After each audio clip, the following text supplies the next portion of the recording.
Hello students, आज हम लोग आइसोमेरिज्म स्टार्ट करेंगे। आइसोमेरिज्म क्या होता है? Same molecular formula but different structural formula. इसको दो पार्ट में डिवाइड किया जाता है, एक स्ट्रक्चरल आइसोमेरिज्म, दूसरा स्टीरियो आइसोमेरिज्म। स्ट्रक्चरल आइसोमेरिज्म और स्टीरियो आइसोमेरिज्म। तो यहाँ पर देखिए, स्ट्रक्चरल आइसोमेरिज्म को हम फर्दर 5 पार्ट में क्लासिफाइड करते हैं। फर्स्ट है चेन आइसोमेरिज्म और न्यूक्लियर आइसोमेरिज्म। सेकंड है पोजीशन आइसोमेरिज्म और थर्ड है फंक्शनल आइसोमेरिज्म। फोर्थ है टाटोमेरिज्म, इसको हम कीटो इनॉल आइसोमेरिज्म के नाम से जानते हैं। और नेक्स्ट फिफ्थ है मेटामेरिज्म। राइट? आवाज कर यहाँ पर अगर हम स्टीरियो आइसोमेरिज्म की बात करें तो इसको दो पार्ट में क्लासिफाइड किया गया है, कन्फर्मेशनल आइसोमेरिज्म और कॉन्फ़िगरेशनल। कन्फर्मेशनल आइसोमेरिज्म नहीं होता, इसको हम आइसोमेरिज्म के अंदर पढ़ते हैं सिर्फ। ये कन्फर्मर्स इसके फॉर्म होते हैं, आइसोमर्स फॉर्म नहीं होते हैं। कॉन्फ़िगरेशनल के दो पार्ट होते हैं, ज्योमेट्रिकल और ऑप्टिकल आइसोमेरिज्म। इसको हम 1 बाय 1 करके पढ़ेंगे। राइट बेटा? अब देखिए, फर्स्ट हेडिंग डालिए चेन आइसोमेरिज्म। इसको हम लोग एक एक करके 1 बाय 1 सभी कंटिन्यू करेंगे और हम इसको रफ कर देते हैं।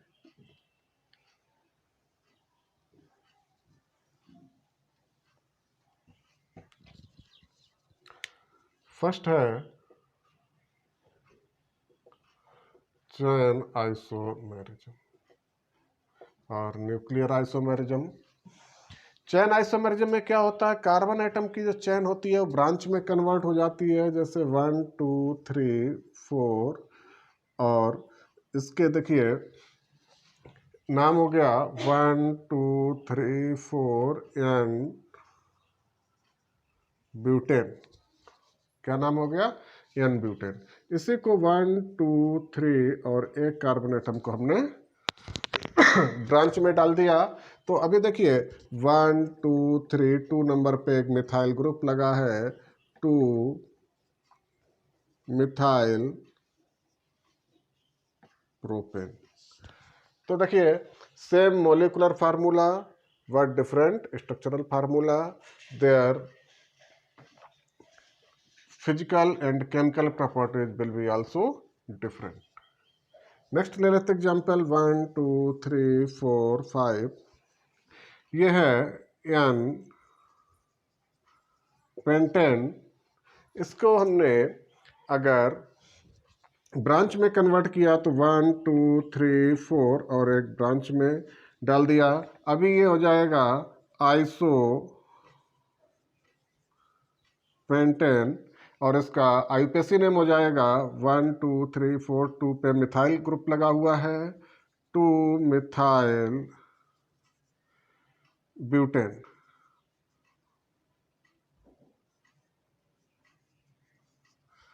इसमें अगर हमने एक और ब्रांच डाल दी 1 2 3 1 2, ये देखिए इसका नाम हो जाता है नियोपेंटेन और इसका कॉमन नेम है। और 1 2 3 2 पे 2 मिथाइल ग्रुप है, तो ये देखिए 2 डाई मिथाइल प्रोपेन। ये आईपीसी नेम हो गया। तो देखिए ये 1 2 3 मोलिकुलर फार्मूला तीनों का C5H12। Molecular formula same but structural formula different. इनके नाम भी अलग अलग हो जाते हैं, इनकी फिजिकल और chemical properties will be also different. तो ये हो जाता है चेन आइसोमेरिज्म। क्लियर बेटा?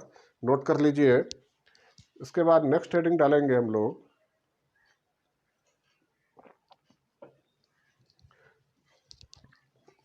सेकेंड हेडिंग थी position isomerism.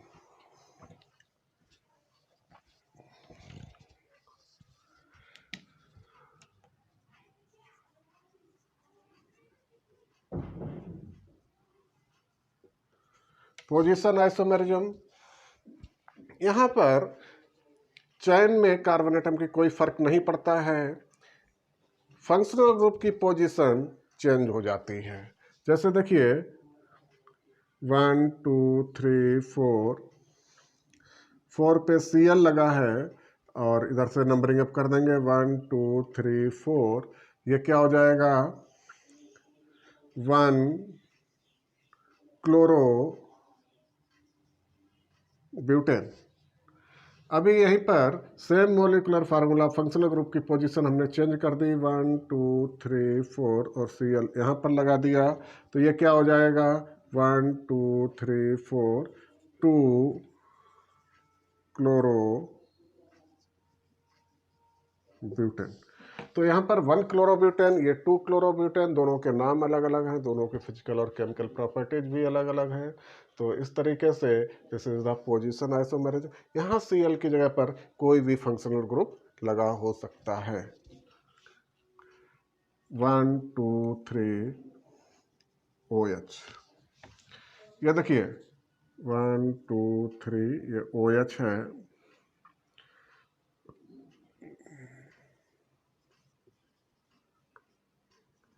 Propane 1 all,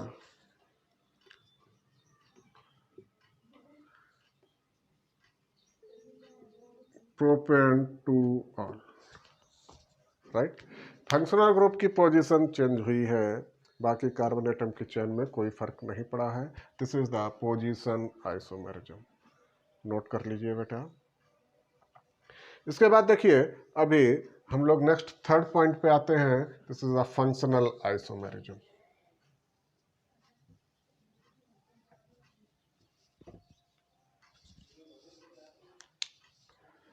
third है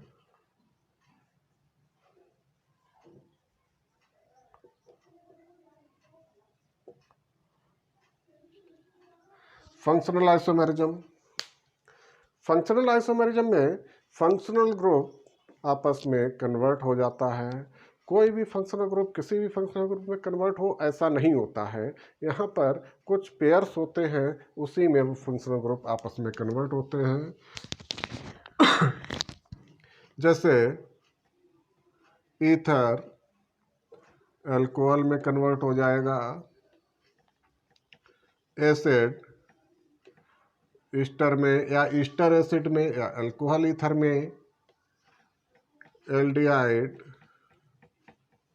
कीटोन में या फिर कीटोन एल्डिहाइड में, साइनाइड आइसोसाइनाइड में या फिर आइसोसाइनाइड साइनाइड में। इस तरीके से ये फंक्शनल ग्रुप आपस में इंटरकन्वर्टेबल होते हैं। यहाँ पर देखिए फंक्शनल आइसोमेरिज्म का हम एक एक करके एग्जाम्पल ले लेते हैं। जैसे ये ईथर है तो देखिए CH3 CH2OH, this is the ethyl alcohol, IPC name में हम लोग इसको इथेनॉल कहते हैं, इथाइल अल्कोहल, और ये कन्वर्ट हो जाएगा CH3OCH3, this is the ether. और ये डाइमिथाइल ईथर है, इसका आईपीसी नेम हो जाएगा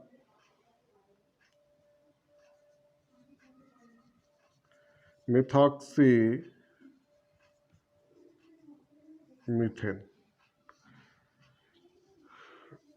मिथॉक्सी और 1 carbon atom methane, methoxy methane. तो इन दोनों का देखिए मॉलिकुलर फार्मूला सेम ही है। कार्बन एटम कितने हैं, C2 है, H कितने हैं, H6 है और O है। सेम मॉलिकुलर फार्मूला दोनों में है और इनका कंपाउंड अलग अलग है, ये अल्कोहल है और ये ईथर है। क्लियर। नेक्स्ट देखिए एसिड और ईस्टर की अगर हम बात करते हैं तो CH3 CH2 C double bond OOH, ये एक एसिड है 1 2 3, इसका नाम है प्रोपेनोइक एसिड।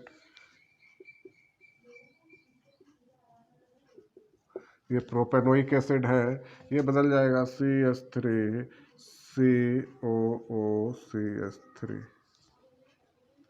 ये एक ईस्टर है, क्या नाम हो जाएगा, मिथाइल इथेनोएट। ओएट, ईस्टर को ओएट करके लिखते हैं,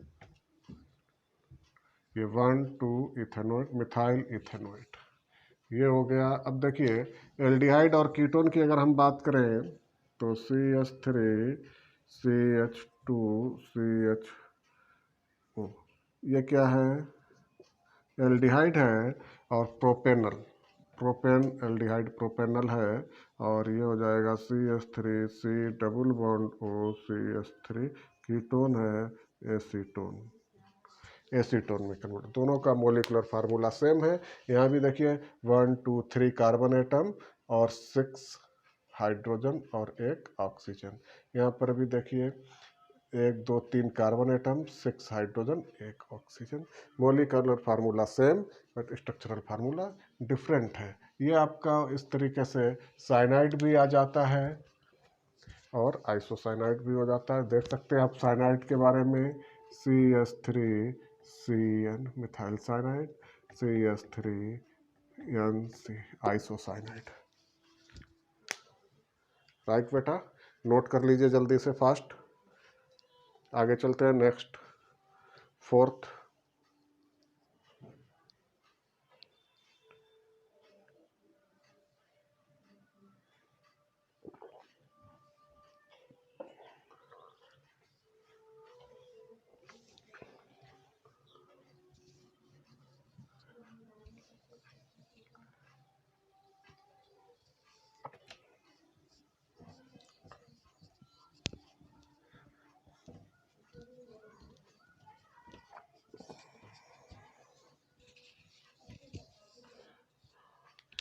नेक्स्ट देखिए फोर्थ है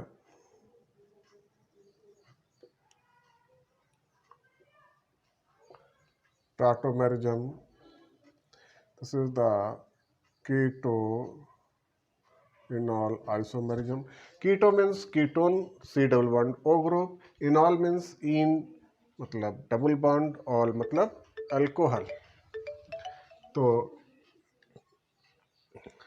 सबसे पहले टाटोमेरिज्म को इथाइल एसीटो एसीटेट, एक ईस्टर है उसमें देखा गया था, इथाइल एसीटो एसीटेट, या इसका दूसरा नाम होता है एसिटो एसिटिक ईस्टर। और नूर साइंटिस्ट ने सबसे पहले दिया था कीटो-इनॉल आइसोमेरिज्म, टाटोमेरिज्म को नूर साइंटिस्ट ने समझाया था। और एक ईस्टर है इथाइल एसीटो एसीटेट या फिर एसिटो एसिटिक ईस्टर, इसमें सबसे पहले देखा गया था इसको। कीटो-इनॉल आइसोमेरिज्म में ये बहुत बड़ा टॉपिक होता है, बहुत इम्पोर्टेंट टॉपिक भी है इसके अंदर। अभी देखिए CH3C डबल बॉन्ड OH, ये एक एल्डिहाइड है, इसमें C डबल बॉन्ड O लगा है, इसका मतलब ये कीटो फॉर्म है। तो इसकी डेफिनेशन क्या है, टाटोमेरिज्म की डेफिनेशन क्या है, नोट करिए। This isomerism arises due to the shifting of one alpha hydrogen atom. This isomerism arises due to the shifting of one alpha hydrogen atom. Alpha hydrogen atom की shifting से ये isomerism arise होता है। यहाँ पर देखिए ये 3 अल्फा हाइड्रोजन एटम इसमें प्रेजेंट हैं और ये वाला अल्फा हाइड्रोजन एटम नहीं होता है, तो इसका एक अल्फा हाइड्रोजन एटम इधर गया और डबल बॉन्ड इधर आ गया, ये बन जाएगा CH2 डबल बॉन्ड CHOH। ये आपका कीटो फॉर्म है और ये इनॉल फॉर्म है, मतलब इन डबल बॉन्ड है, OH है तो ऑल हो गया। इसको बोथ साइड एरो से रिप्रेजेंट करते हैं। टाटोमेरिज्म ये एक डायनामिक इक्विलिब्रियम आइसोमेरिज्म है। ये एक टाइप की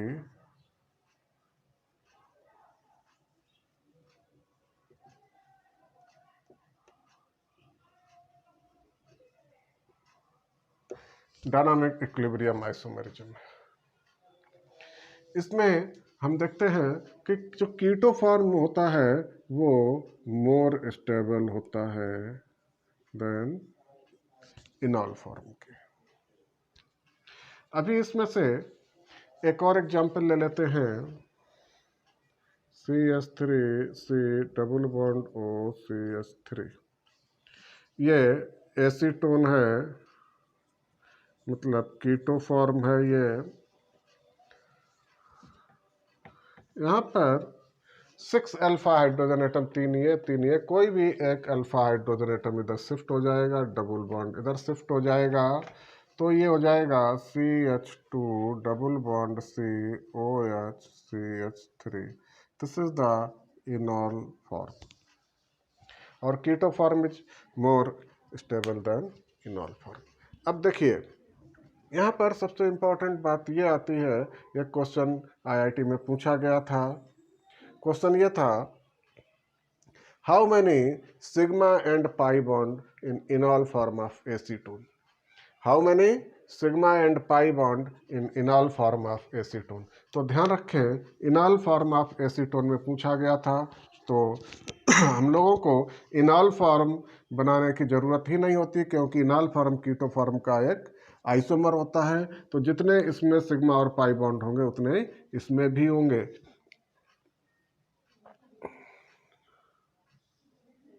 9 सिग्मा एंड 1 पाई बॉन्ड, और 9 सिग्मा और 1 पाई बॉन्ड इनॉल फॉर्म में भी होंगे, क्योंकि इनॉल फॉर्म में सिर्फ फॉर्म चेंज होता है, तो इसमें सिग्मा और पाई बॉन्ड चेंज नहीं होते। क्वेश्चन IIT में पूछा गया था, how many sigma and pi bond in इनॉल form of acetone. इनॉल form of acetone में कितने सिग्मा और पाई बॉन्ड होते हैं, राइट। तो ये हो गया आपका टाटोमेरिज्म, कीटो इनॉल आइसोमेरिज्म। इसमें keto form is more stable than enol form. अब देखिए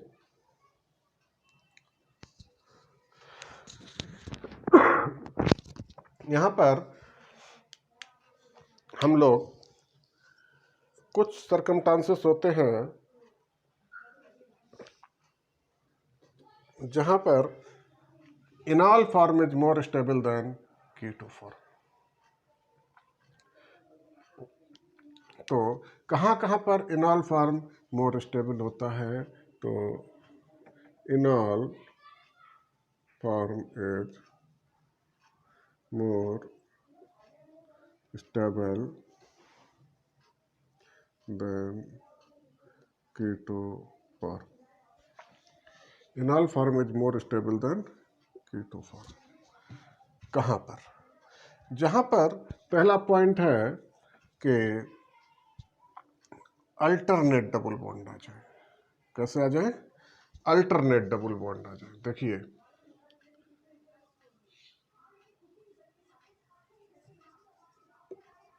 कंजुगेशन की कंडीशन आ जाए वहां पर, राइट बेटा, समझ गए हो आप लोग? 3 कंडीशन है, aromaticity, conjugation, hydrogen bonding.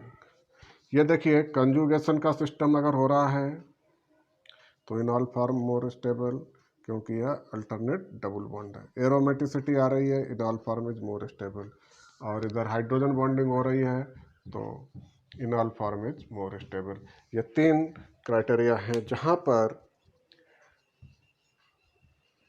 इनॉल form is more stable than keto form, right बेटा। अभी आप लोग जल्दी से ये नोट कर लीजिए। ये टाटोमेरिज्म है, बहुत अच्छा टॉपिक है, बहुत डीप में होता है, जितना डीप में आप पढ़ेंगे उतना कम ही है। इसके क्वेश्चंस आप लोग करिए, और कोई अच्छी बुक उठा लीजिए, GRB पब्लिकेशन की बुक उठा लीजिए, उसमें देखिए इसके इतने सारे क्वेश्चंस दिए हैं, टाटोमेरिज्म के, कीटो इनॉल के इतने सारे क्वेश्चंस दिए, कम से कम 50 क्वेश्चन इसी एक टॉपिक पे मिलेंगे। बहुत इम्पोर्टेंट है, अच्छे से करिए। कुछ कंडीशंस होती हैं जहाँ पर इनॉल फॉर्म मोर स्टेबल होता है देन कीटो फॉर्म, बाकी generally keto form is more stable than enol form, right. अभी देखिए ये आप लोगों ने नोट कर लिया होगा, तो आगे बढ़ते हैं और नेक्स्ट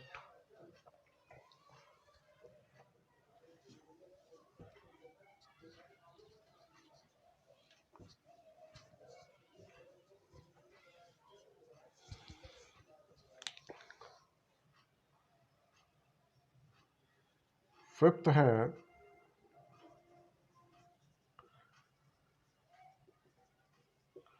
मेटामेरिज्म। मेटामेरिज्म क्या होता है?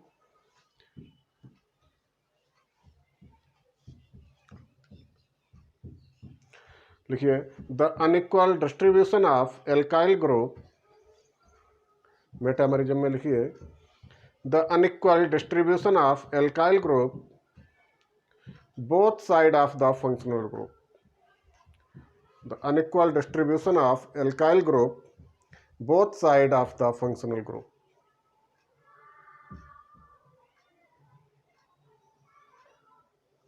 and vice versa। इक्वल है तो अनइक्वल कर दीजिए, अनइक्वल है तो इक्वल कर दीजिए, and vice versa.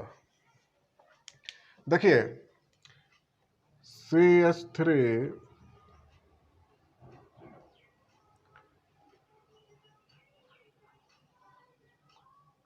CH2O CH2 CH3, ये एक ईथर है। तो इसमें आपने डेफिनेशन में क्या लिखा है? The unequal distribution of alkyl group both side of the functional group. Functional group ये O लगा है, दोनों साइड एल्काइल ग्रुप इक्वल लगा है, और इसका नाम क्या है? Ethoxy ethane. नाम क्या है? Ethoxy ethane. दोनों तरफ एल्काइल ग्रुप में दो दो कार्बन एटम है, अनइक्वल डिस्ट्रीब्यूशन कर दीजिए, CH3O CH2 CH2 CH3। अभी देखिए क्या हो गया, 1 2 3 मिथॉक्सी प्रोपेन।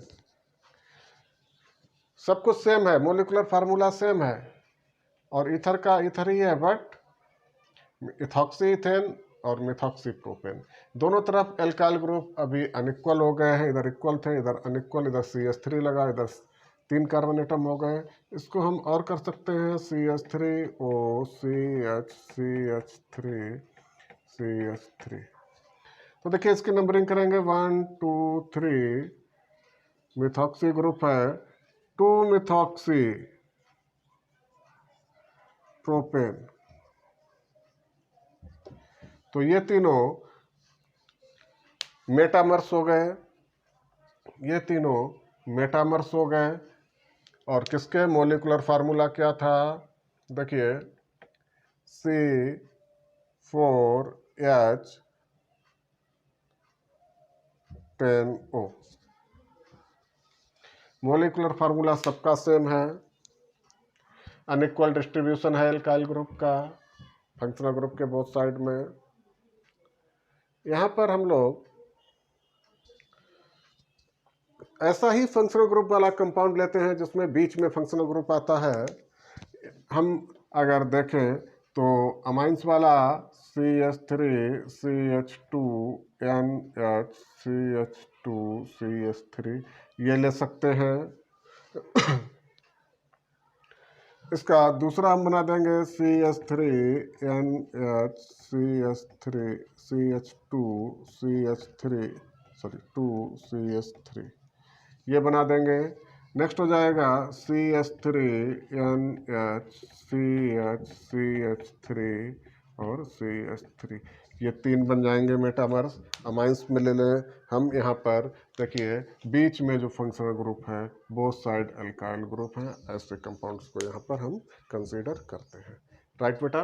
तो ये हो गया आपका मेटामेरिज्म, नोट कर लीजिए जल्दी से। और इसी के साथ आपका ज्योमेट्रिकल आइसोमेरिज्म के हम आते हैं। उससे पहले हम आपको बता दें, ये स्ट्रक्चरल आइसोमेरिज्म के 5 पार्ट पूरे फिनिश्ड हो गए। नेक्स्ट हेडिंग डालेंगे ज्योमेट्रिकल आइसोमेरिज्म। नोट कर लीजिए, फास्ट करिए।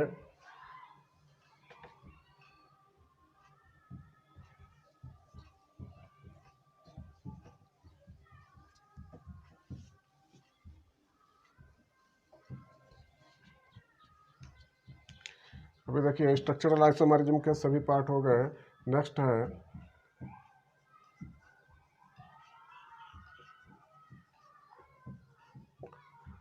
Geometrical isomerism. ये कॉन्फ़िगरेशनल आइसोमेरिज्म के अंदर आता है।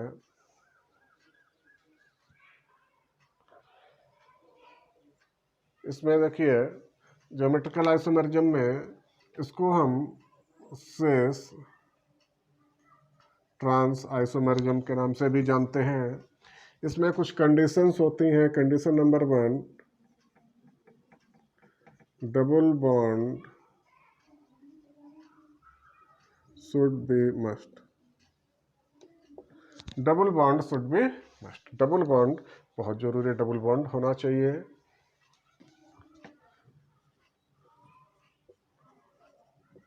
Rotation around double bond, double bond के अराउंड रोटेशन होता है।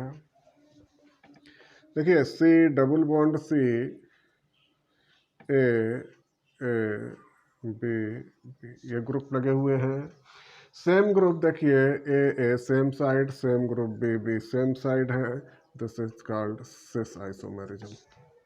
इसको एक को स्टेबल रखते हुए दूसरे को पलट देते हैं तो सी डबल बॉन्ड सी, ये देखिए स्टेबल रखा हमने ए बी, इसको पलट दिया, इधर बी इधर A, same group opposite side हो गए। This is called trans. But trans form is more stable than cis form. Transform is more stable than cis form, right? इसका हम देखिए एक दूसरा एग्जांपल लेते हैं। C double bond C HCH3 HCH3। अभी देखिए इसका नाम क्या है, 1 2 3 4 ब्यूटूइन है और सेम ग्रुप सेम साइड में, इसलिए ये सिस है तो सिस ब्यूटूइन नाम हो जाएगा। नाम वही रहेगा, सिर्फ उसके पहले सिस और ट्रांस लगा देना है। एक को स्टेबल रखते हुए हमने दूसरे को पलट दिया है तो ये बन जाएगा सी डबल बॉन्ड सी, ये स्टेबल है HCH3, इधर CH3 आ जाएगा, इधर H आ जाएगा। तो ये देखिए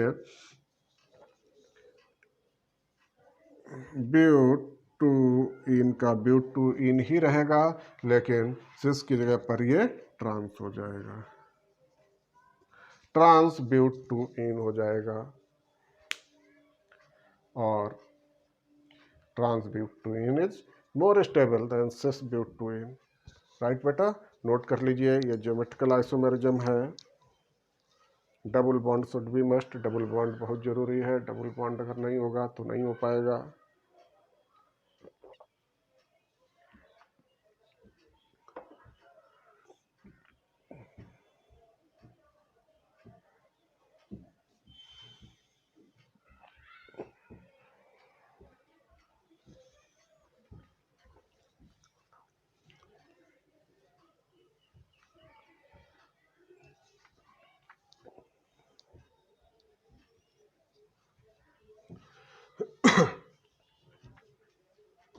नोट कर लिया बेटा?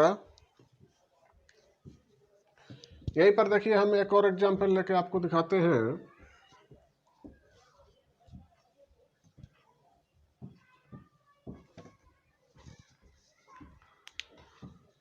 सी डबल बॉन्ड सी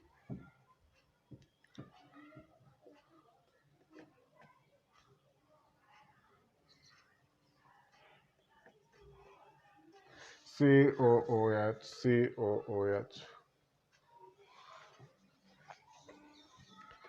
H। ये क्या है, सिस फॉर्म है और इसकी सिस फॉर्म, इसका आईपीसी नेम क्या हो जाएगा, 1 2 3 4। ब्यूटूइन 1,4-डाइओइक एसिड, ये इसका आईयूपीएसी नेम है, सिस फॉर्म है, ये कहलाता है maleic acid. Cis form ब्यूटूइन 1,4-डाइओइक acid का मैलेइक एसिड कहलाता है। इसको रोटेट कर दीजिए, सी डबल बॉन्ड सी इधर स्टेबल रखा हमने, इधर H, इधर COOH, ये हो गया ट्रांसफॉर्म। और ये ब्यूटूइन 1,4-डाइओइक एसिड ही है, this is called fumaric acid. अब यहाँ पर देखिए एसिड सेम है, ब्यूटूइन 1,4-डाइओइक एसिड है, इसका सिस फॉर्म है अगर तो बनता है मैलेइक एसिड, ट्रांसफॉर्म है तो बनता है फ्यूमेरिक एसिड। यहाँ पर अगर हम बात करें इसके प्रिपरेशन की, तो जब भी हम ब्यूटूइन 1,4-डाइओइक एसिड प्रिपेयर करते हैं तो ऑलवेज हमें फ्यूमेरिक एसिड के फॉर्म में मिलता है, क्योंकि this is the more stable form, right. तो ये आप लोग नोट कर लीजिए। इसके बाद इसी में हम आगे देखते हैं। Double bond should be must तो था, और डबल बॉन्ड हमने लगाया भी, सेम कार्बन कार्बन के एटम में डबल बॉन्ड था तो सिस ट्रांस था। यहीं पर double bond between different atoms,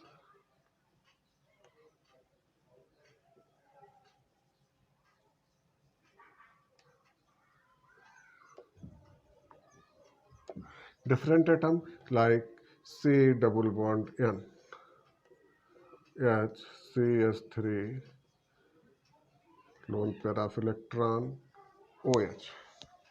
ये देखिए इसका नाम क्या होता है, ऑक्जाइम है, ये ऑक्जाइम है।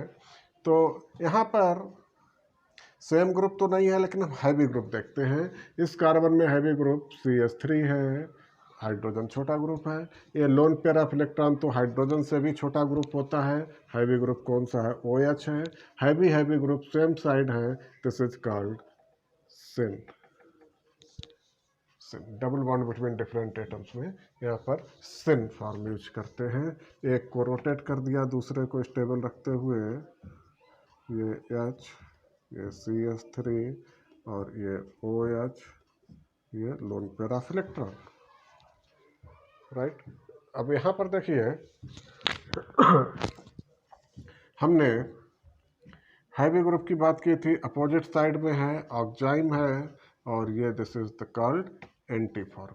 सिन और एंटी फॉर्म है, ये नोट कर लीजिए जल्दी फास्ट, सिन और एंटी फॉर्म है।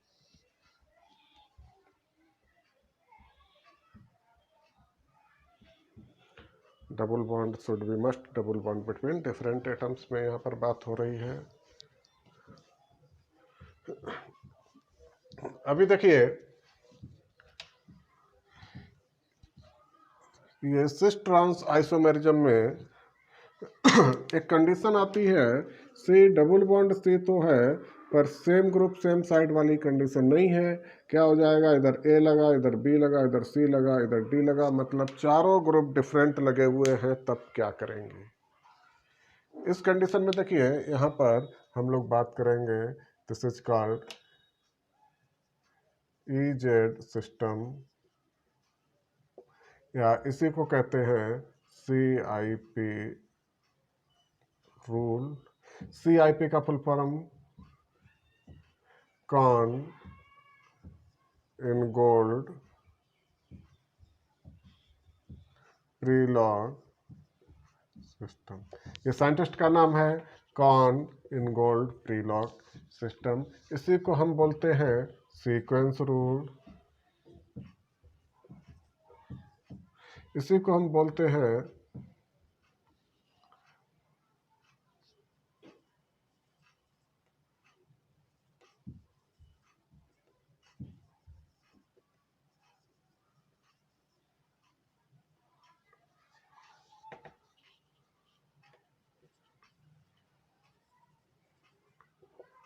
डिजाइनेटिंग कॉन्फ़िगरेशन। ये सभी एक ही बात है और करके हैं। EZ सिस्टम का E का मतलब होता है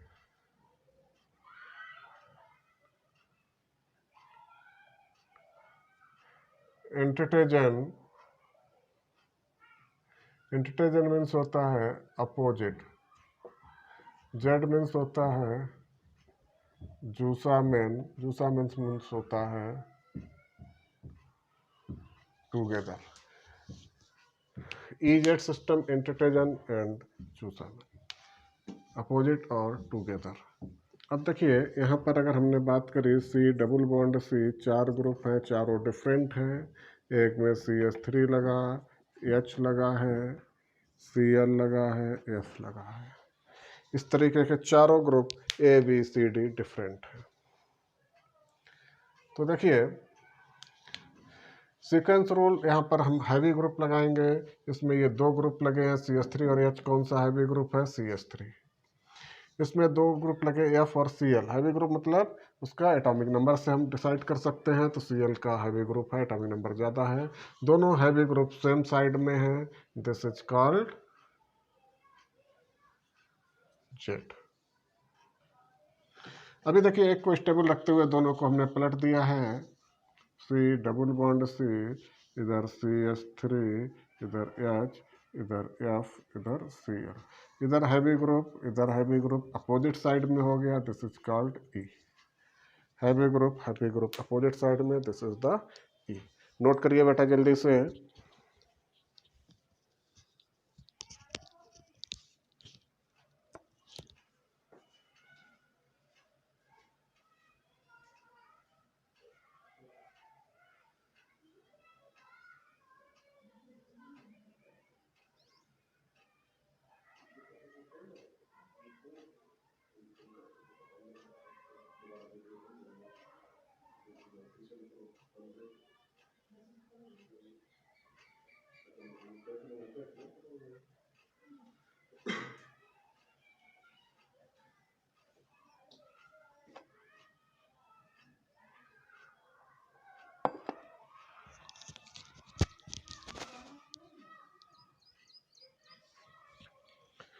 नोट कर लिया बेटा।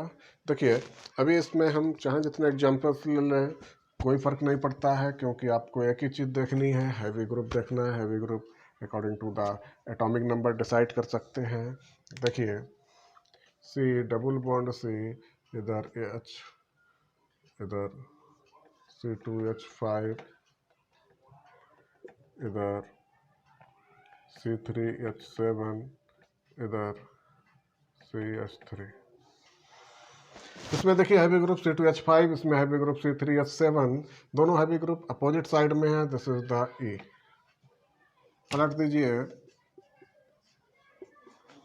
H, C2H5, CH3, C3H7, heavy group देखिए सेम साइड आ गए हैं, दिस इज जेड, जूसामिन।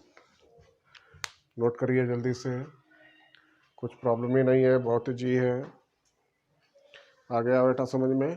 और ये आपका हो गया ज्योमेट्रिकल आइसोमेरिज्म। नोट कर लीजिए।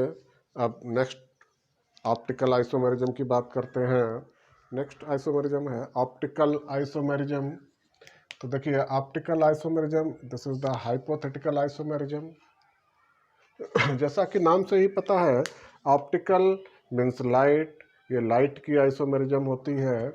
एक लाइट है सिंपल लाइट, या इसको हम प्लेन लाइट कह सकते हैं, मोनोक्रोमिक लाइट कह सकते हैं, ऑर्डिनरी लाइट कह सकते हैं, that vibrate oscillate in all directions in all planes. ये सिंपल लाइट को हम जब एक निकोल प्रिज्म से होके पास करते हैं, निकोल प्रिज्म एक special type of prism made of island spar, ये 2 अलग अलग पार्ट में तैयार किया जाता है और इसको ज्वाइंट किया जाता है कनाडा बाल्सम से। तो जब हम इस सिंपल लाइट या प्लेन लाइट को हम किसी निकोल प्रिज्म से होके पास करते हैं, निकोल ये साइंटिस्ट का नाम है, याद रखना, और then this plane light gets polarized, PPL मतलब प्लेन पोलराइज्ड लाइट। जब इस प्लेन पोलराइज्ड लाइट को, अभी ये प्लेन पोलराइज्ड लाइट अभी ये टार्च की तरह या फिर लेजर लाइट की तरह देखिए चल रही है ओनली 2 पोल्स पर। ये सिंपल लाइट ऑल पोल्स पे, ऑल प्लेन्स पे चलती है। सनलाइट हो गया, बल्ब की लाइट हो गई। अब इस प्लेन पोलर लाइट को किसी ऑर्गेनिक सब्सटेंस से होके पास करते हैं तो ये जो प्लेन पोलर लाइट है it gets rotate left and right direction में। अगर राइट डायरेक्शन में रोटेट करता है तो इसको हम डेक्स्ट्रो रोटेटरी बोलते हैं। लेफ्ट डायरेक्शन में रोटेट करता है इसको हम लीवो रोटेटरी बोलते हैं। और जिस एंगल पे रोटेट करता है थीटा, ये एंगल स्पेसिफिक रोटेशन कहलाता है। क्या कहलाता है? Specific rotation. स्पेसिफिक रोटेशन कहलाता है। ये सभी ऑर्गेनिक सब्सटेंस ऐसा नहीं करते हैं कि प्लेन पोलराइज लाइट को लेफ्ट और राइट डायरेक्शन में रोटेट करते हैं। कुछ ही ऑर्गेनिक सब्सटेंस ऐसा करते हैं। तो जो organic substance plane polarise light को लेफ्ट और राइट डायरेक्शन में रोटेट कर दे, ऐसे ऑर्गेनिक सब्सटेंस को हम कहते हैं optically active substance. Optically active substance होने के लिए क्या क्राइटेरिया होता है, ये अभी बाद में डिस्कस करेंगे।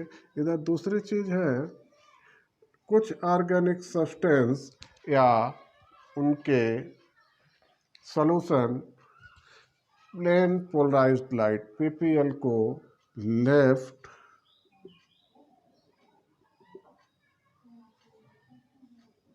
एंड राइट डायरेक्शन में रोटेट कर देते हैं। इसको हम डीएल फॉर्म या प्लस माइनस फॉर्म या मीजो फॉर्म के नाम से जानते हैं। ऐसे ऑर्गेनिक सब्सटेंस को जो प्लेन पोलराइज्ड लाइट को left and right both direction में रोटेट कर दे, उनको हम कहते हैं optically inactive. Optically inactive substance कहते हैं।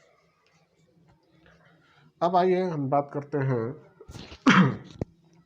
Criteria for the optically active substance. Optically active substance के लिए क्या क्राइटेरिया होना चाहिए? पहला तो है कायरल कार्बन एटम।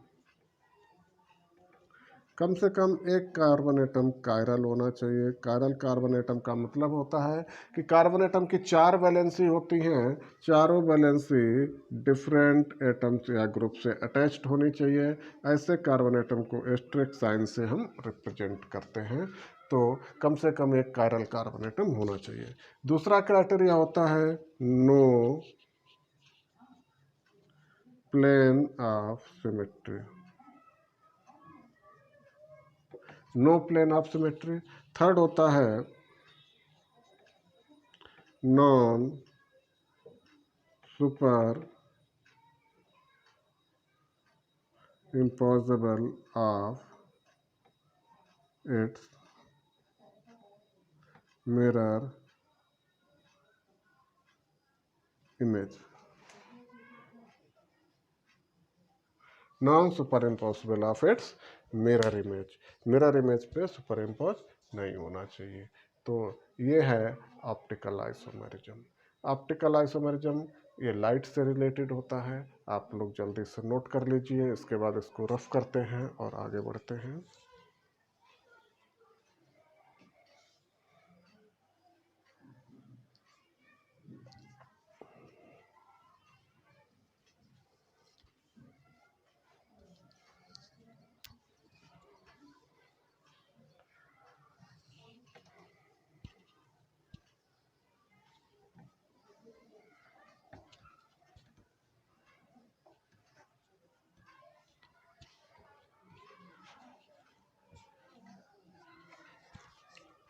देखिए, सबसे पहले इसको देखा गया था लैक्टिक एसिड में ऑप्टिकल आइसोमेरिज्म को। तो लैक्टिक एसिड क्या होता है, ये कार्बन एटम है COOH CH3OH। यहाँ पर देखिए प्रायोरिटी ऑर्डर डिसाइड करते हैं, कार्बन एटम से डायरेक्ट अटैच्ड O है, इधर C है, इधर C है, इधर H है, तो इसको 1 नंबर देंगे। इधर C है, इधर C से H है, इधर C से O है, तो इसको 2 नंबर देंगे, इसको 3 नंबर देंगे, इसको 4 नंबर देंगे। 1 2 3 4 रोटेट कर दीजिए। राइट रोटेट हो रहा है ऐसा, this is the dextro rotatory D form. इसको देखिए पलट दीजिए, COOH और H, CH3 को इधर कर दीजिए, OH को इधर कर दीजिए। अभी देखिए इसको हमने 1 नंबर, इसको 2 नंबर, इसको 3 नंबर, इसको 4 नंबर, 1 2 3 4 रोटेट कर दीजिए। एंटी क्लॉकवाइज रोटेट हो रहा L फॉर्म। ये डेक्स्ट्रो फॉर्म है, ये लीवो फॉर्म है। तो सबसे पहले ऑप्टिकल आइसोमेरिज्म को लैक्टिक एसिड पे देखा गया था। नोट कर लीजिए, इसमें भी बहुत सारे एग्जांपल्स करवाने को होते हैं।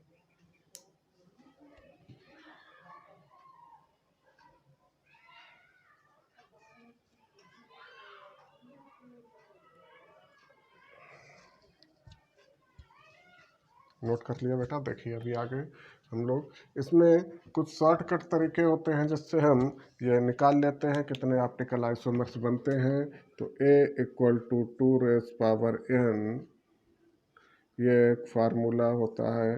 ये total optical isomers, n number of chiral carbon atom होता है।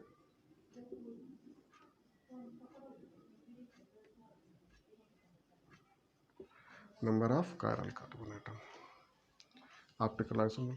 दूसरा फार्मूला होता है A = 2 raise power n - 1, same A total optical isomers और n number of chiral carbon atom. ये फार्मूला कब लगाते हैं? जब कंपाउंड को 2 बराबर हाफ्स में डिवाइड ना किया जा सके और इसको किया जा सके, मतलब इसमें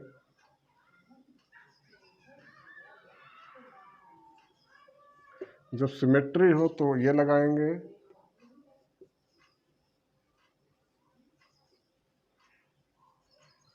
नॉन सिमेट्रिकल हो तो ये लगाएंगे। अभी देखिए जैसे लैक्टिक एसिड का हमने एग्जाम्पल लिया था, तो उसमें एक कायरल कार्बन एटम था। A = 2 raise power 1 = 2 optical isomers बने, या फिर 2 एंटीपॉड्स भी उनका नाम होता है। एंटीपॉड्स भी बोलते हैं क्योंकि इसका क्वेश्चन भी आईटी में एक बार आया था, how many antipodes lactic acid. तो लैक्टिक एसिड के 2 एंटीपॉड्स मतलब 2 optical isomers, dextro and levo, this is the antipode के नाम से भी इसको हम जानते हैं। तो ये देखिए ये हो गया। अगर हम बात करते हैं ग्लूकोज की, C12H22O11 है ना, तो इसका फार्मूला देखिए कैसे होता है। CHO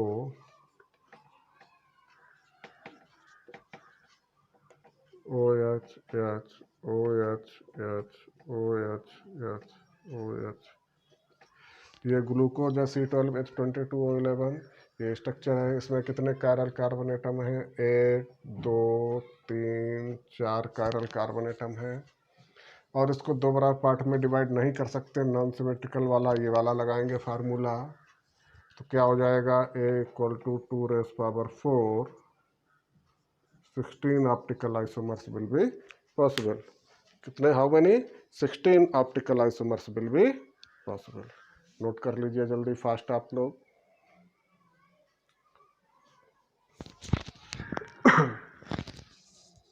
sixteen isomers will be possible.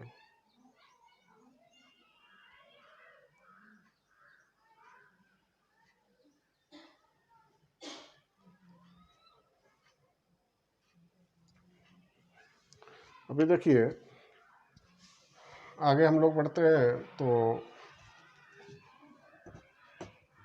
इसके भी उसी तरीके से जैसे ज्योमेट्रिकल आइसोमेरिज्म के हम लोगों ने नाम दिया था EZ सिस्टम, वैसे इसका नाम होता है R S system. R means होता है रेक्टस, रेक्टस मतलब होता है राइट। एस मीन्स होता है सिनिस्टर, सिनिस्टर मीन्स होता है लेफ्ट, राइट और लेफ्ट सेम वही चीज़ें हैं। और इसका दूसरा नाम होता है देखिए आर सीक्वेंस रूल, जैसा कि or CIP rule, or Cahn Ingold Prelog system, और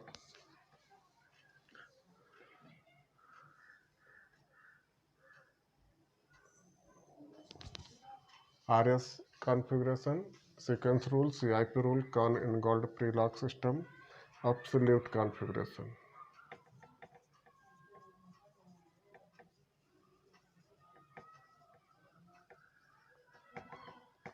एब्सोल्यूट कॉन्फ़िगरेशन।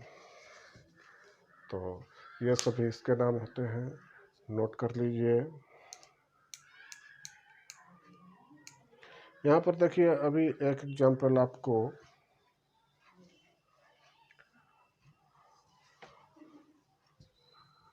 टार्टरिक एसिड का लेते हैं।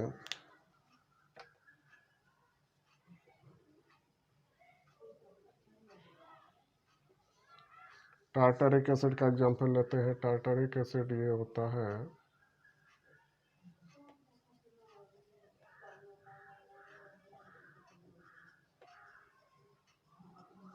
इसको देखिए लिखने के तरीके, ये स्ट्रक्चर फर्स्ट है,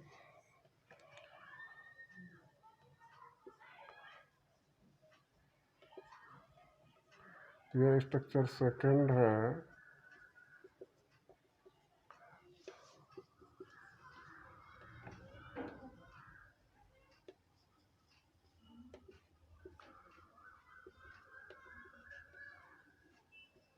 ये स्ट्रक्चर थर्ड है,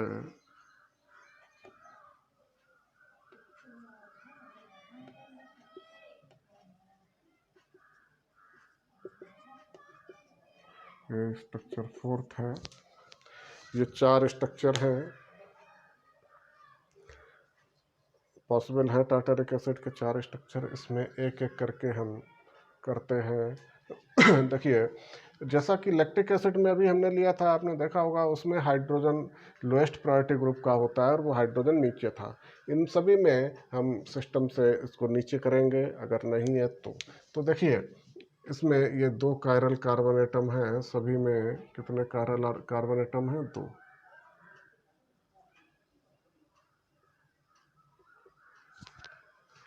यहाँ पर देखिए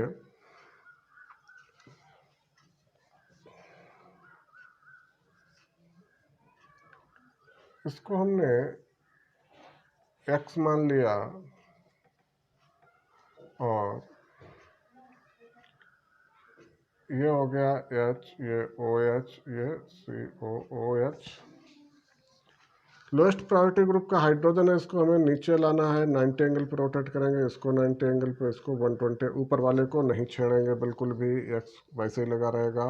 इधर OH आ गया, इधर H आ गया और इधर COOH आ गया।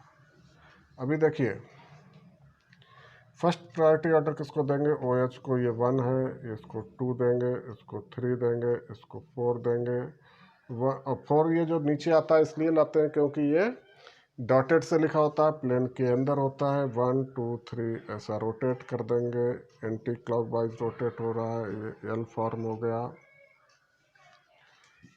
इसी का दूसरा वाला पार्ट ये वाला देखिए, इसको हमने Y मान लिया, तो भी ये वाला Y हो गया, ये ऊपर COOH हो गया, ये OH हो गया, ये H हो गया।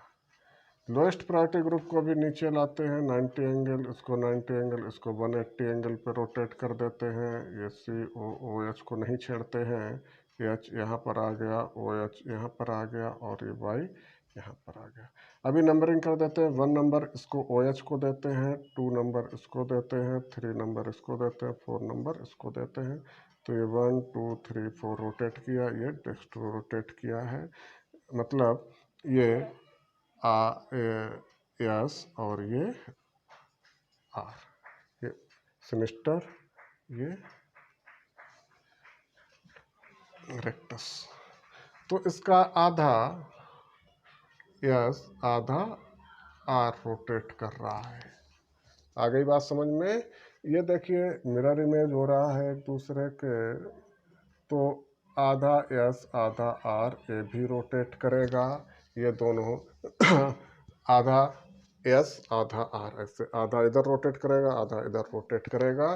This is the mesoform, this is the मीजोफॉर्म।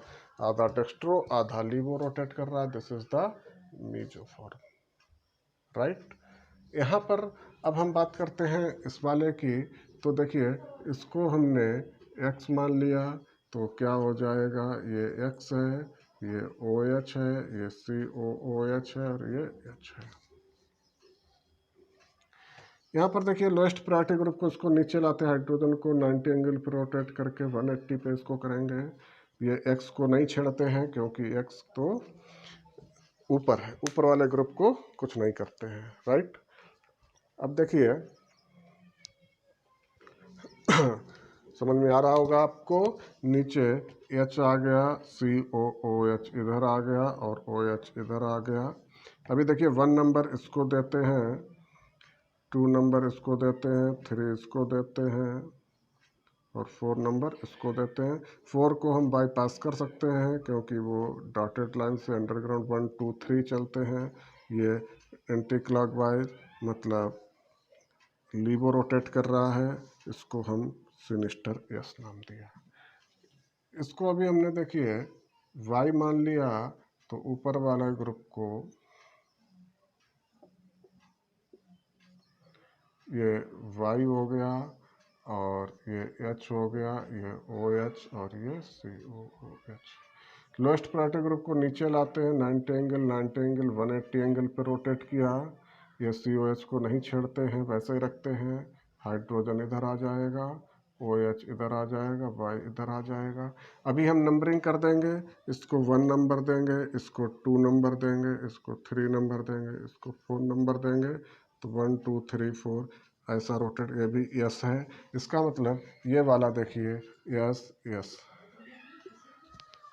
ये आर एस, ये एस एस, एस एस मतलब पूरा सिनिस्टर, पूरा एंटी क्लॉकवाइज ऐसे रोटेट हो रहा है। और इसका देखिए ये वाला मिरर इमेज है, तो करने की कोई ज़रूरत नहीं, इसका उल्टा आर आर हो जाता है, ये आर आर होता है, राइट बेटा। तो नोट कर लीजिए, ये टार्टरिक एसिड के 4 फॉर्म बनते हैं। तो ये दोनों क्या हैं, डेक्स्ट्रोलीवो मतलब सिनिस्टर सिनिस्टर पूरा और रेक्टस रेक्टस, और ये दोनों का एक ही मतलब है, आधा लेफ्ट आधा राइट, आधा लेफ्ट। तो इनमें से हम एक ही स्ट्रक्चर कंसीडर करते हैं। तो ऑप्टिकली एक्टिव आइसोमर कितने हैं, 2 हैं, एक ही ऑप्टिकली आइसोमर, और इन दोनों में एक ही कंसीडर करते हैं, ये ऑप्टिकली इनएक्टिव आइसोमर हो गया।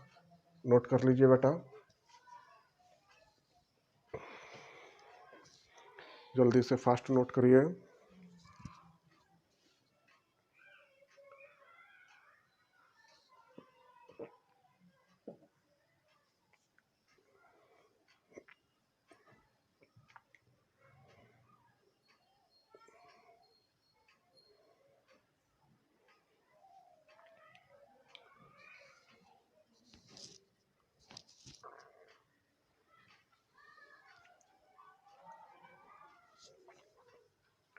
जल्दी से फास्ट नोट कर लीजिए। और देखिए यहाँ पर आपको कुछ पॉइंट्स लिखने हैं, उसमें लिखिए पहला पॉइंट, स्टार लगा करके लिखिए,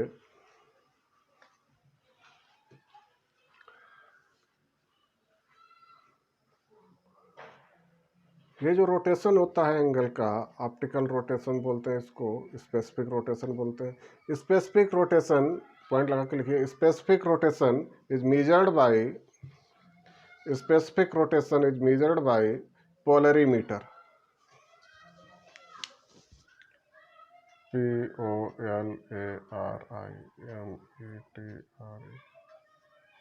Specific rotation is measured by polarimeter. Specific rotation is measured by polarimeter.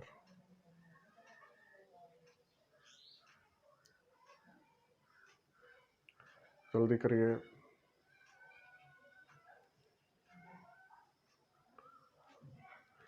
Next point लगा के लिखिए।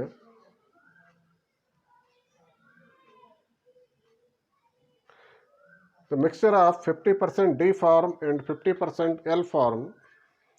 Next point.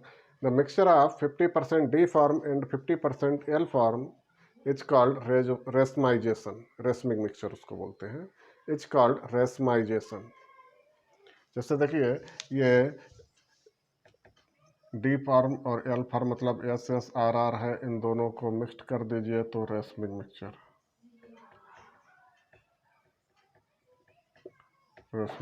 बन जाता है।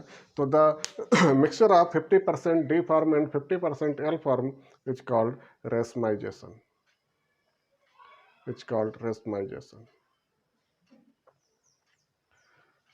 Next point, the separation of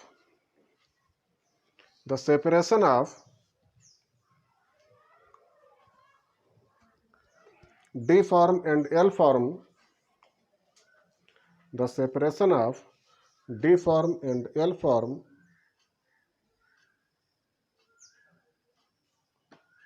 from the racemic mixture, the separation of D form and L form from the racemic mixture is called resolution. It's called resolution.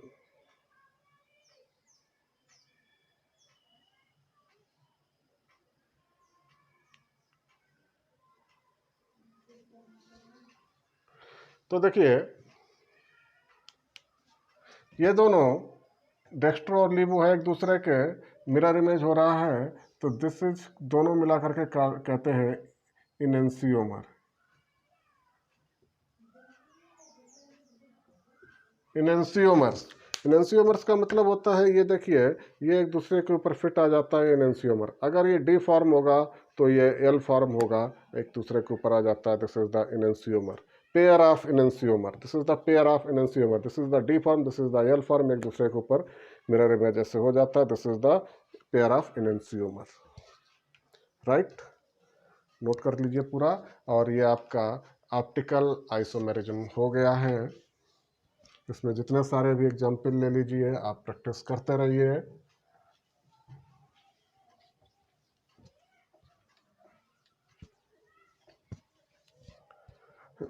आइए last है, next देखिए, एक आपका structural हो गया। स्ट्रक्चरल में 5 part हो गए, ज्योमेट्रिकल भी हो गया, ऑप्टिकल आइसोमेरिज्म भी हो गया। अब कन्फर्मेशनल की बात करते हैं। It is not a isomerism, it is a conformers. इसके प्रोजेक्शन फार्मूला बनते हैं, 2 टाइप के projection formula. Newman projection formula, sawhorse projection formula, Newman projection formula and sawhorse projection formula. देखिए एक एग्जांपल ले लेते हैं।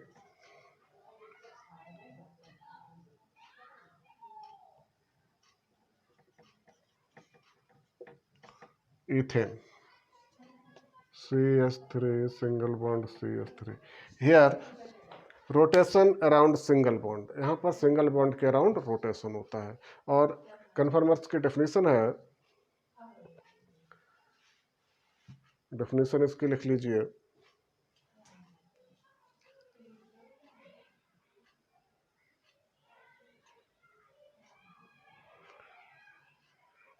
Same molecular formula, same structural formula,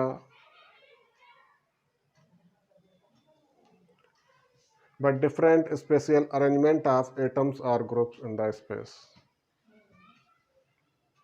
But different spatial arrangement of atoms or groups in the space.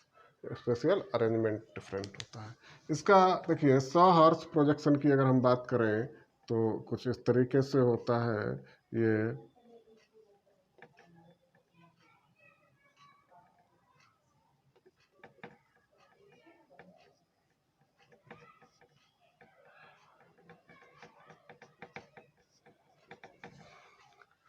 इसको हम ये जैसे है, ये एक कार्बन एटम है, एक ये कार्बन एटम है, दोनों को ऐसा तिरछा रख के ऐसा देखते हैं तो इससे 3 हाइड्रोजन लगे हैं, इससे 3 हाइड्रोजन लगे हैं। तो ये होता है इक्लिप्स्ड फॉर्म। और इसको अगर हमने एक को स्टेबल रखते हुए दूसरे को ऐसे, एक को स्टेबल रखा दूसरे को ऐसे 60 एंगल पे रोटेट कर दिया तो देखिए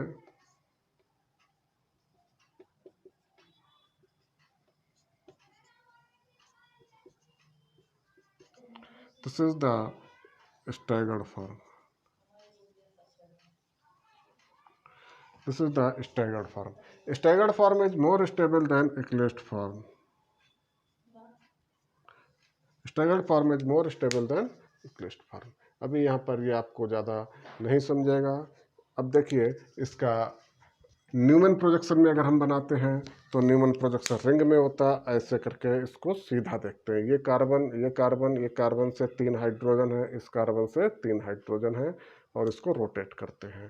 तो ये थोड़ा सा तो समझिएगा। देखिए ये कार्बन है, 3 हाइड्रोजन, इस कार्बन और इस कार्बन का सिंगल बॉन्ड है वो ये है, उसके अंदर है, दिख नहीं रहा है हमें।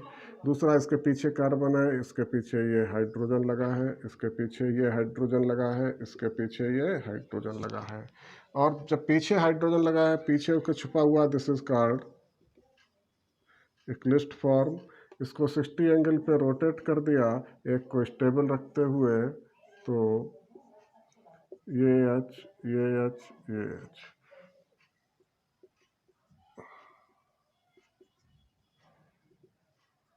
H, this is called staggered form. ये दो फॉर्म जो होती हैं स्टैगर्ड और इक्लिप्स्ड फॉर्म, ये सबसे मेन फॉर्म होती हैं। इसके बीच में धीरे धीरे और रोटेट करते हैं और फॉर्म्स होती हैं। तो यहाँ पर स्टैगर्ड और इक्लिप्स्ड फॉर्म है।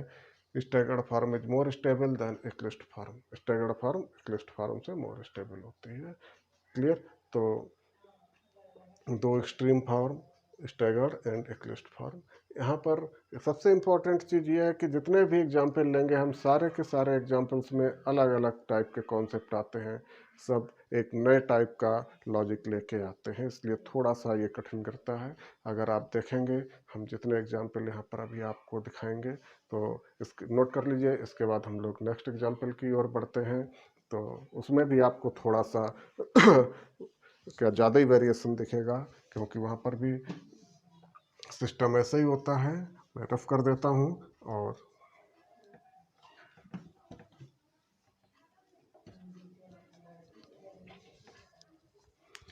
अब देखिए हमने एग्जाम्पल ले लिया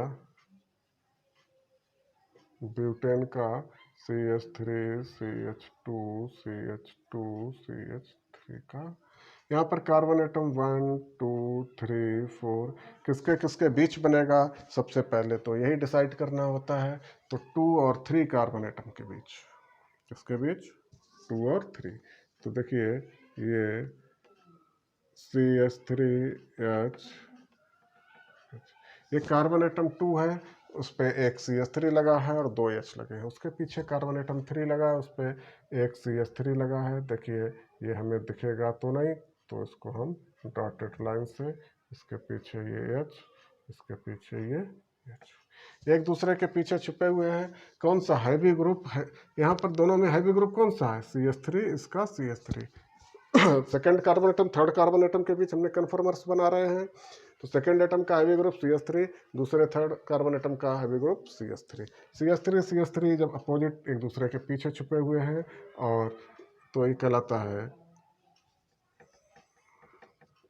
इक्लिप्स्ड फॉर्म। और ये जो एंगल होता है जिसको हम जैसे 60 एंगल पे अभी हमने रोटेट किया, ये देखिए, तो ये CH3, ये H, ये H, तो ये CH3 यहाँ पर आ जाएगा निकल कर, ये CH3 यहाँ पर आ जाएगा H, यहाँ पर आ जाएगा H। ये देखिए जो एंगल रोटेट किया 60 एंगल पर, this is the torsion angle.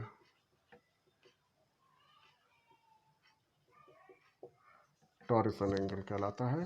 इसको फिर से हमने 60 एंगल पे रोटेट किया, तो अभी देखिए एक को स्टेबल रखते हुए इस तरीके से एक को स्टेबल रखा, दूसरे को हमने ऐसे करके रोटेट कर दिया है, राइट। तो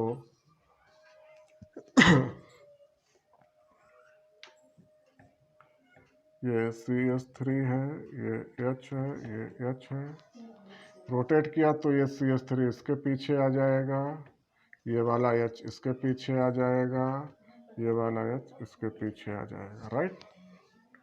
फिर हमने 60 एंगल पे रोटेट किया,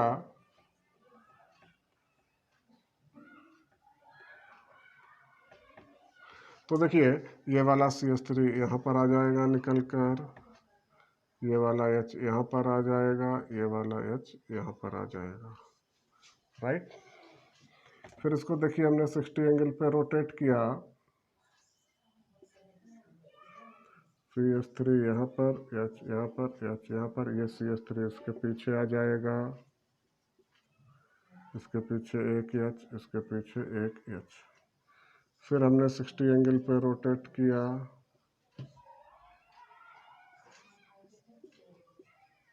CH3 इधर, H इधर, H इधर, और ये CH3 यहाँ पर आ जाएगा, H यहाँ पर, H यहाँ पर। फिर हमने इसको देखिए 60 एंगल पे रोटेट किया,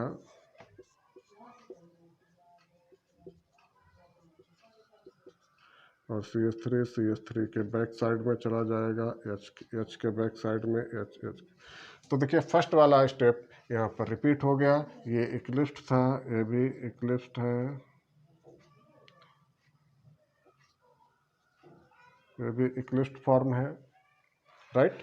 अब देखिए यहाँ पर हम एक चीज़ देखते हैं कि स्टैगर्ड फॉर्म कौन सी है। हमने इथेन में आपको नहीं समझ में रहा होगा क्योंकि उसमें तीनों हाइड्रोजन लगे थे। तो यहाँ पर एक स्टैगर्ड फॉर्म का मतलब होता है दोनों का हैवी ग्रुप जब एक दूसरे के पीछे हो तो इक्लिप्स्ड, और एक दूसरे के अपोजिट हो तो स्टैगर्ड। तो ये वाली फॉर्म स्टैगर्ड फॉर्म कहलाती है। देखिए, और जैसा कि अभी हमने आपको बताया था क्या कि दो स्ट्रीम फॉर्म है, इक्लिप्स्ड और स्टैगर्ड फॉर्म, उनके बीच की फॉर्म को स्क्यू फॉर्म या फिर गॉचे फॉर्म बोलते हैं। ये दो स्ट्रीम फॉर्म है, इनके बीच की जो फॉर्म है स्क्यू और गॉचे फॉर्म है, स्क्यू और गॉचे फॉर्म है। नोट कर लीजिए, नोट कर लीजिए बेटा जल्दी से।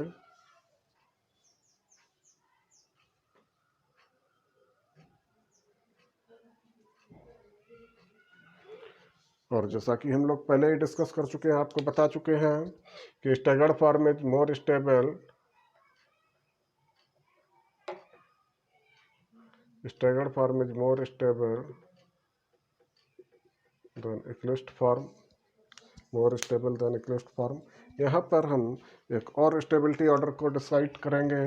देखिए अभी आप लोगों ने नोट कर लिया होगा, मैं रफ कर देता हूँ, ये इतना वाला पोर्शन रफ कर देता हूँ, और इसमें 4 स्ट्रक्चर जो है इनकी नंबरिंग कर देता हूँ। ये ए है, ये बी है, ये सी है, ये डी है। अभी देखिए स्टेबिलिटी का ऑर्डर कैसे निकालेंगे। स्टेबिलिटी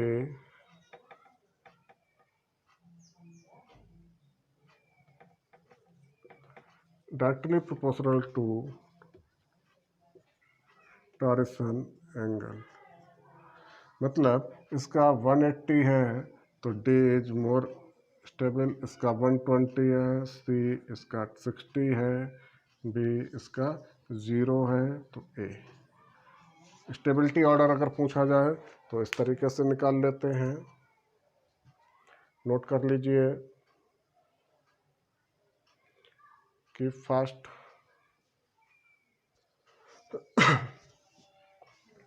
अभी देखिए नेक्स्ट एग्जांपल ले लेते हैं, इसको भी रफ कर दिया हमने, ब्यूटेन को भी अभी, क्योंकि इसमें जितने भी एग्जांपल ज़्यादा करोगे उतना ही अच्छा है, प्रैक्टिस कर लोगे, क्योंकि सब में कुछ अलग अलग लॉजिक आते हैं। अभी हमने नेक्स्ट एग्जांपल साइक्लोहेक्सेन का लिया। साइक्लोहेक्सेन का देखिए, this is the rigid form और इसकी दो मेन फॉर्म बनती हैं, this is the boat form और this is the chair form. Chair form is more stable than boat form. Chair form is more stable than boat form. वैसे ये दो main form हैं। ये यहाँ पर देखिए एक्सट्रीम फॉर्म के बीच में भी बनता है, यहाँ पर half chair form, half boat form, twist form और भी कई फॉर्म्स इसके अंदर होती हैं।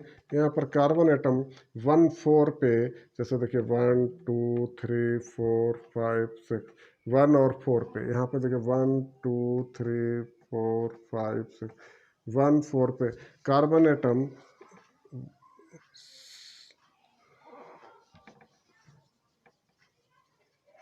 Carbon atom 1 and 4 has flagpole interactions. Carbon atom 1-4 has flagpole interactions. Note कर लीजिए जल्दी से। इसके आगे नेक्स्ट एक और एग्जांपल अभी लेते हैं।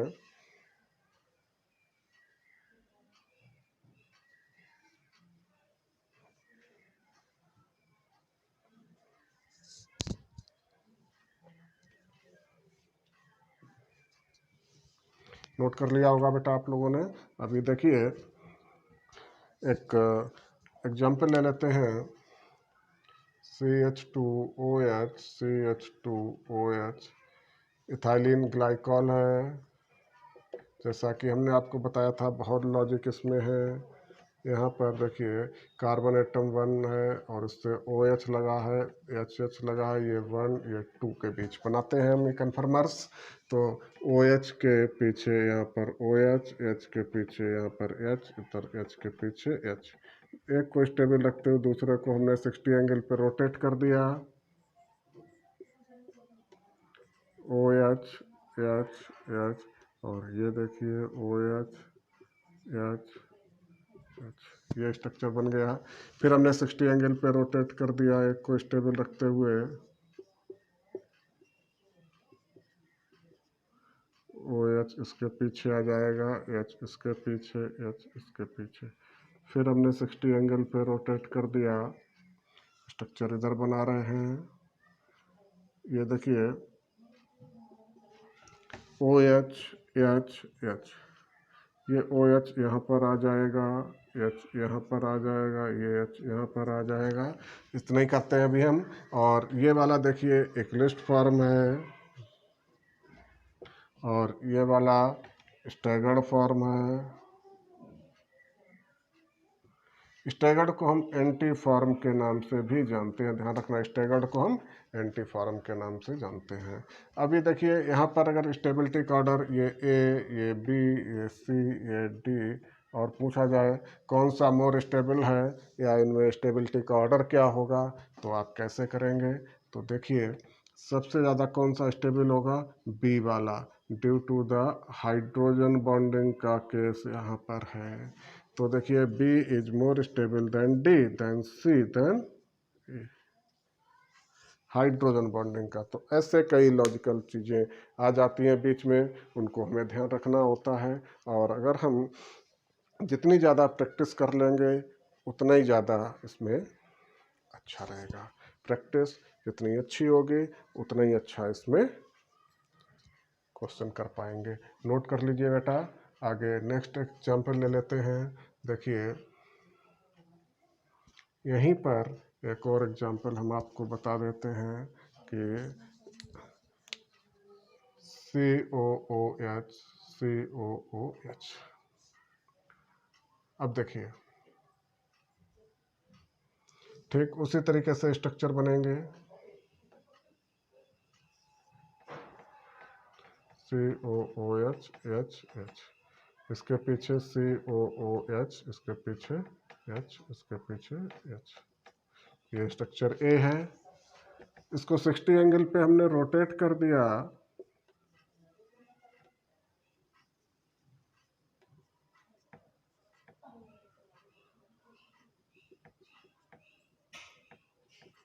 तो ये B स्ट्रक्चर आ जाएगा। फिर इसको अगर हमने 60 एंगल पे रोटेट कर दिया,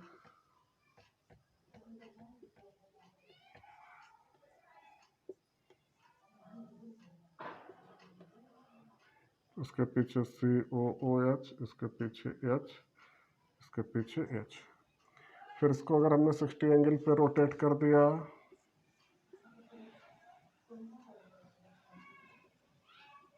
यहाँ पर COOH, यहाँ पर H और यहाँ पर ये हमारे पास C और D स्ट्रक्चर हो गए।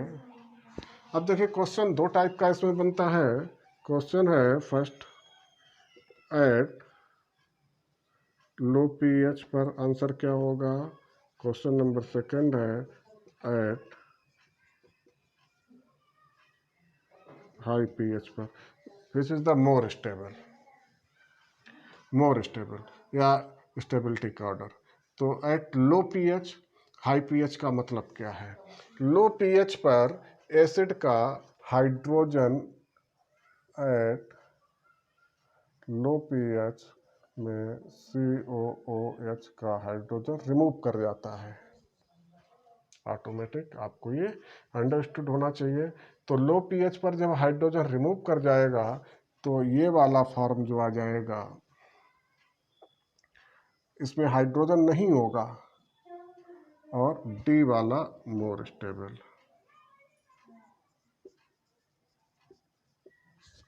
और एट हाई pH पर ये हाइड्रोजन रिमूव होता नहीं है तो इसमें हाइड्रोजन बॉन्डिंग हो जाती है, बी वाला मोर स्टेबल।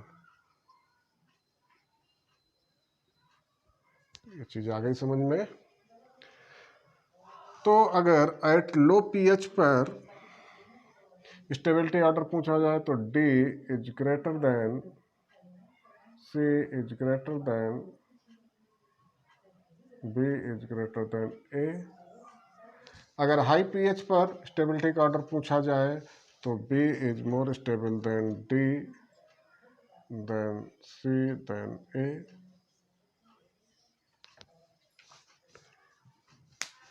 राइट बेटा। तो ये देखिए हमने थोड़ा सा लॉजिक चेंज हुआ है, high pH eight low pH करके पूछ लिया है। तो इस तरीके से आप देखिए इसमें स्टेबिलिटी के ऑर्डर के लिए जितने भी एग्जाम्पल्स लेंगे हम लोग तो कुछ ना कुछ हमें उसमें नया देखने को मिलता है। मोर प्रैक्टिस करो उतना ही ज़्यादा अच्छा टॉपिक बनेगा आप लोगों का। और इसी के साथ ये आपका पूरा आइसोमेरिज्म फिनिश्ड होता है। ये स्ट्रक्चरल आइसोमेरिज्म के पांचों पार्ट हो गए। ज्योमेट्रिकल आइसोमेरिज्म हो गया, ऑप्टिकल आइसोमेरिज्म हो गया और ये कन्फर्मेशनल हो गया। टोटल आइसोमेरिज्म कंप्लीट हुआ है। ओके बेटा, थैंक यू। नेक्स्ट लेक्चर में हम लोग मिलेंगे एक नए टॉपिक के साथ। तब तक के लिए नमस्कार।